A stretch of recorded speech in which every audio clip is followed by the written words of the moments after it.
नमस्कार. मिथुन राशी या बुधप्रधान असतात, त्याच्यामुळे त्या अशा व्यक्ती इंटेलिजंट असतात, स्मार्ट असतात आणि आपल्या बोलण्याच्या चातुर्यानंच समोरच्या व्यक्तींना ते आपल्याकडे अट्रॅक्ट करतात.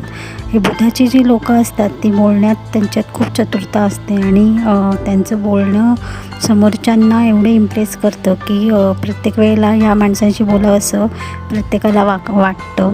आणि काय काय वेळेला त्यांचं ना ओव्हर स्मार्टनेस पण असतो आणि ते फ्रीडम नेचरचे असतात. त्याच्यामुळे बऱ्याच वेळेला असं होतं की रिलेशनशिपमध्ये सुद्धा त्यांच्या फ्रीडम असल्यामुळे काय काय वेळेला यांचे रिलेशनशिपमध्ये प्रॉब्लेम येऊ शकतो. बाकी यांचं नेचर खूप फ्रेंडली नेचर असतं, हेल्पफुल नेचर असतं. त्याच्यामुळे बुधाच्या व्यक्ती ह्या ओव्हरऑल खूप चांगल्या असतात. धन्यवाद.